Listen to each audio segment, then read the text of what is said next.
Summer is in full swing, so we're stitching up some sweet summertime popsicles.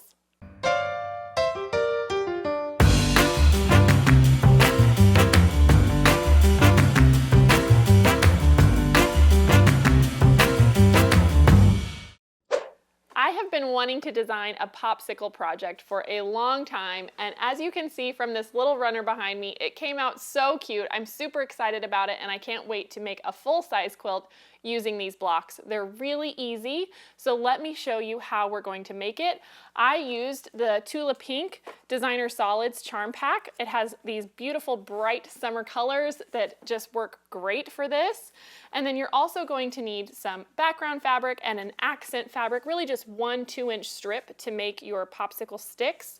And then you will need our Missouri Star Small Drunkard's Path template, which looks just like this. There's 2 pieces, and let's go ahead and get started on. So to begin, we're gonna make this simple block, which is the full popsicle without the bite taken out of it. So let me show you how we do that. Remember, we're working with a pack of 5-inch squares, so I've gone ahead and pulled out my blues and greens that I want to use for this block, and I'm just going to go ahead and stack up these squares. I've got 2 of each color, and I need to trim these down to 4.5.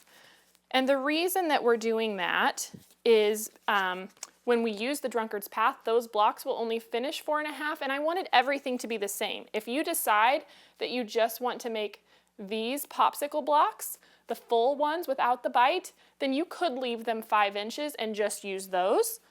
But if you want it to match with the ones with the bite taken out, you do have to trim these down to 4.5. So I'm just going to stack them up nice and straight and use my ruler and measure over 4.5. Make that first cut, and then I can rotate this and measure over 4.5 again. Oops, I want to straighten that up just a little bit more. I want to make sure they are all nice and straight. Better to be safe and double check at the beginning than cut them wrong. Okay, so now these are ready to go. I've trimmed them all to 4.5, and we are just going to take our like colors, and I'm going to chain piece them together through the machine. And I'm just going to sew these 2 together with a 1/4-inch seam, straight down the side. And then I'll take the next 2 and slide them right behind. Just make sure they're lined up on this edge, and we can just chain piece these one after the other. And our last set is ready to go.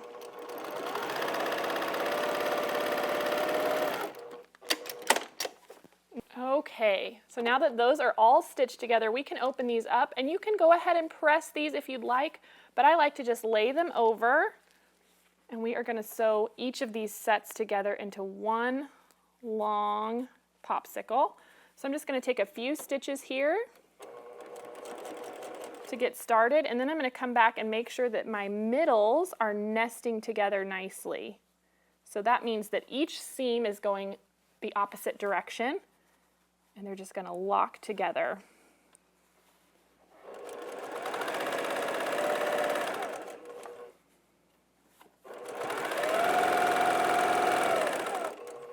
There we go, and then we will turn this around and add this other one.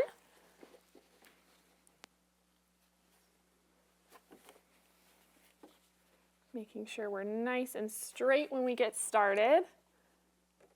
And again, take a few stitches and then line up our middles so that they nest.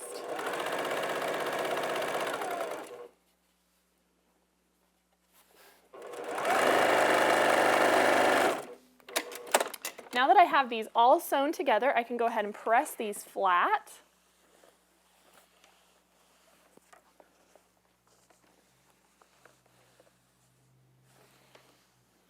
And we can go and add the little corners to one side to kind of give us that rounded popsicle shape. And to do that, I am just using 2.5-inch background squares. I have to decide which side I want to be the top. I think I'm going to use this brighter blue as the top. And so just so you know, let me grab a pin here. You can use a pin and you can mark corner to corner if you would like. And then you will be sewing right on that marked line. But I do have the diagonal seam tape on my machine, and so I'll show you both ways. We'll sew right on this line here that I just drew, which means I'm just going to line my needle up with that and stitch right on that line all the way down. And then for the other side, I'm not going to draw the line. I can just make sure that I put this side right under my needle. And then this opposite end towards me, I want right on this red line of the diagonal seam tape because I've lined that up with the needle. And so as long as I keep that point on the line, I know I'm sewing exactly corner to corner. And it saves me time in marking. And so you can see same result both ways. And now we can just trim off that extra fabric. So I'm just going to line my ruler up here and give myself a 1/4 inch of seam allowance on both of these.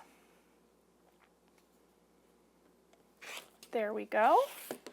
Let's go ahead and press those back as well. And our popsicle is starting to take shape. Now all we need to do is add the popsicle stick to the bottom. So for that, I have some rectangles that are 3 3/4 by 4.5 inches. And then I have the accent color of our popsicle stick, this brown, is 2 inches wide by 4.5 inches tall. And so we're just going to sew these together. We're going to sandwich the stick in between our two background rectangles.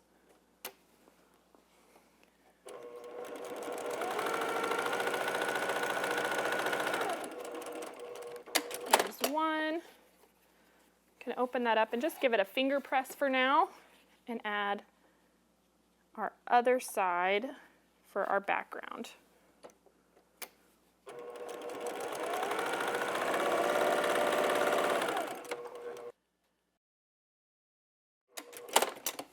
There we go. And now we can press this to the center. I want to make sure my seam allowance is hidden behind the popsicle stick.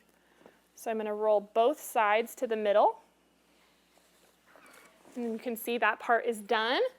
And now this will match up exactly with the bottom of our popsicle that we made. So we can just lay this on top here and sew this down. I love how quick and easy this block is to make, and it's just so happy and fun.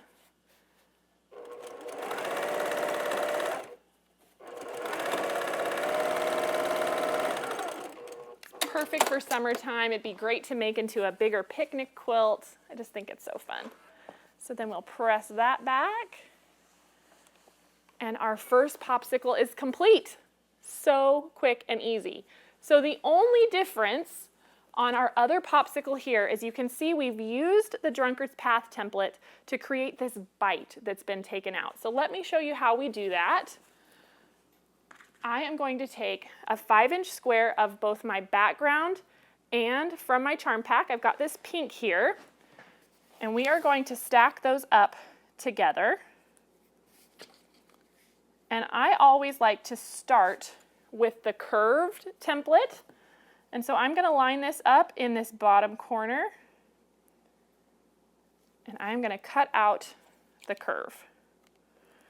Just take your time. It's a nice, gentle curve. Make sure we got all the way through, and we did. Perfect. And so now we can take our opposite side. We want to make sure they're still lined up. Those shifted a little bit on me. And now we're going to take the other side of the template, and the measurement I'm looking for is this one here that says 4.5. And so I'm going to line this up in the corner again, and you can see I've got a little bit of extra that I'm going to trim off. That's what you're looking for. So I'm going to start by cutting off these little edges, and then we'll cut out this curve in the middle. And so I need to pair this pink one with my white curve and this white one with my pink curve. And then let's go ahead, and I like to kind of finger press in the middle here of both of them. And then again on the inside curve, just so that I can make sure that my middles are going to match. So I'm giving that little finger press, and then these are actually going to sit opposite like that when we go to take these to the machine to start sewing.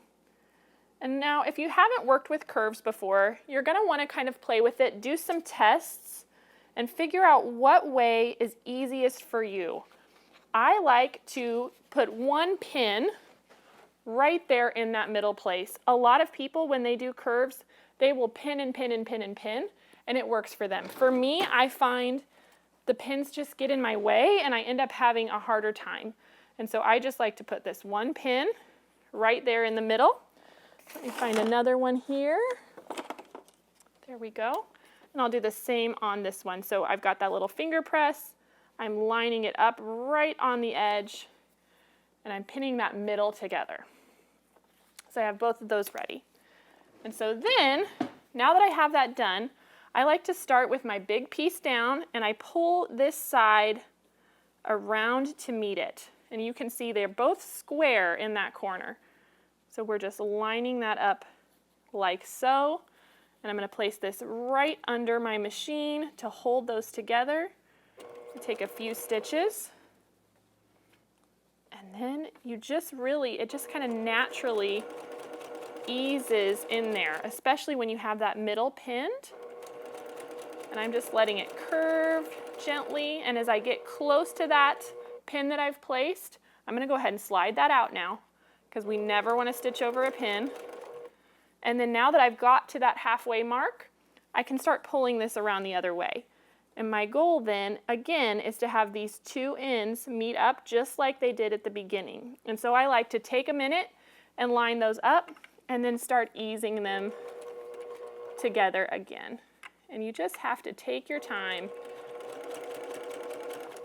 But you really do get the hang of this the more that you work on these curves.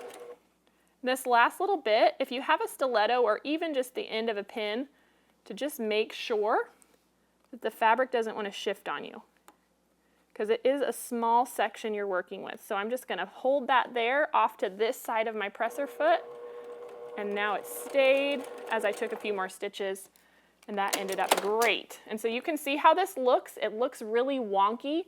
This is right. And so now when we take this over here to press it, it's all just going to roll back beautifully.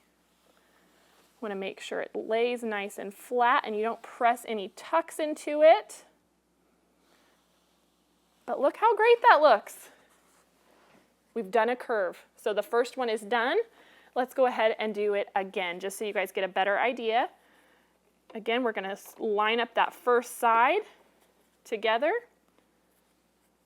We're going to slide that under the machine. Take a few stitches to start, and then begin easing our fabric and keeping our sides lined up.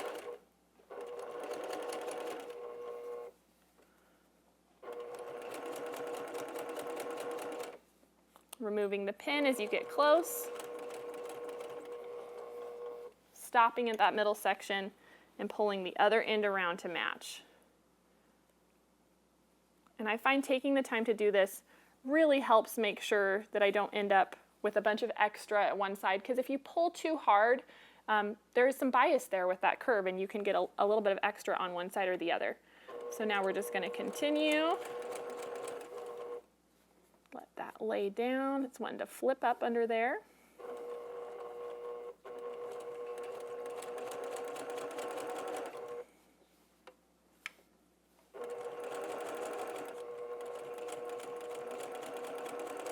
There we go.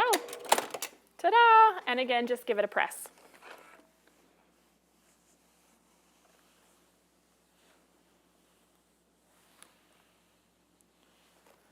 So you can see how great these turned out. And so now, just like we did in our other popsicles, we just need to arrange this so that it looks like a bite has been taken out.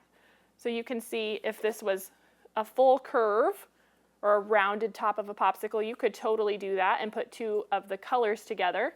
But we're just going to rotate this so it looks like we took a nice big bite out of the top there. We're going to put these right sides together.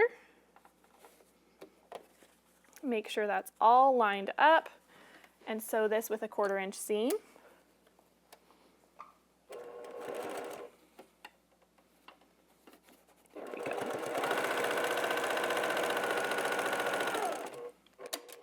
All right, let's give that a press.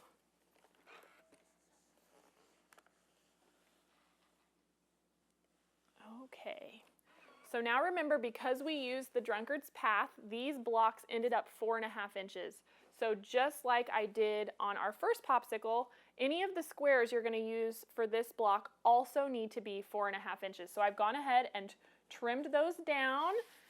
And from here, from the curve, the construction is exactly the same as that first block we made. So we start with our drunkard's path blocks.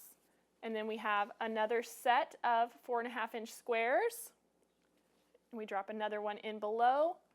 And then our popsicle stick goes on the bottom. And so you can see that finished block right here, how that all comes together just like that.